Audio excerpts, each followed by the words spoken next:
বন্ধুগণ, রাজ্য জুড়ে জোর চর্চা চলছে। দিলীপ ঘোষ তৃণমূলে চলে যাবেন না তো? কান পাতলে এই কথা শুনতে পাওয়া যাচ্ছে।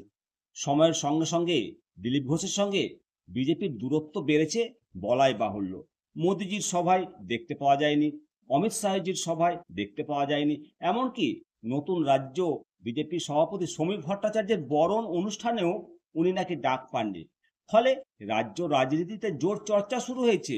প্রশ্ন উঠছে, যা পরিস্থিতি, ফুল বদলে তৃণমূলে চলে যাবে না তো? একদা বিজেপির রবিনহুড মাননীয় দিলীপ দা সমস্ত জল্পনা নিরসন করে নিজেই জল্পনা উস্কে দিলেন দিলীপ ঘোষ। বললেন, রাজনৈতিক ভবিষ্যৎ পার্টি ঠিক করবে, ভগবানের খাতায় সব লেখা আছে। নিয়মিত মর্নিং ওয়াকে যাওয়া অভ্যাস দিলীপ ঘোষের। শুক্রবার একই রকম অন্যথা হয়নি। ইকো পার্কে প্রাতঃভ্রমণ সারেন, সেখানেই মুখ খোলেন তৃণমূল প্রসঙ্গে যোগ দেওয়ার ব্যাপারে। বলেন, আমার রাজনৈতিক ভবিষ্যৎ পার্টি ঠিক করবে, ভগবানের খাতায় লেখা আছে। আমাকে বিজেপি নিয়ে এসে একটা জায়গা দিয়েছিল, আমি নিজে থেকে আসিনি, পার্টি চেয়েছে তাই আমি এসেছি। পার্টি আমাকে রাজ্য সভাপতি করেছে, বিধায়ক করেছে, সাংসদ করেছে, জাতীয় নেতা করেছে। আমি নিজে থেকে কিচ্ছু চাইনি।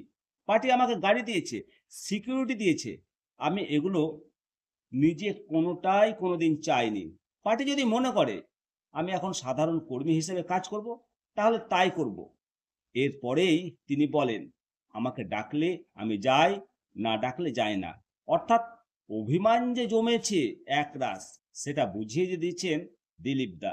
দলের সঙ্গে দূরত্ব ও দিলীপ ঘোষের সস্ত্রীক জগন্নাথ মন্দির দর্শন নিয়ে কম আলোচনা হয়নি রাজ্য রাজনীতিতে। আবার নিজের অবস্থান স্পষ্ট করলেন দিলীপ দা।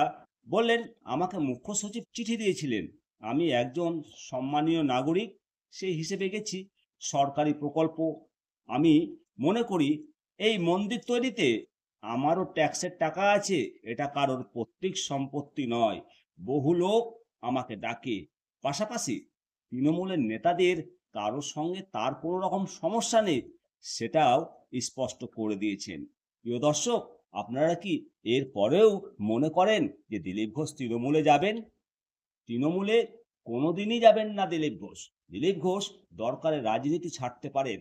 আপনারা কি মনে করেন যে এর পরেও দিলীপ ঘোষ তৃণমূলে যাবেন? অবশ্যই আপনাদের মতামত দেবেন। ভালো থাকুন, সুস্থ থাকুন, দেখতে থাকুন নিউজ দর্শন। জয় হিন্দ, বন্দে মাতারাম, ভারত মাতা কি জয়।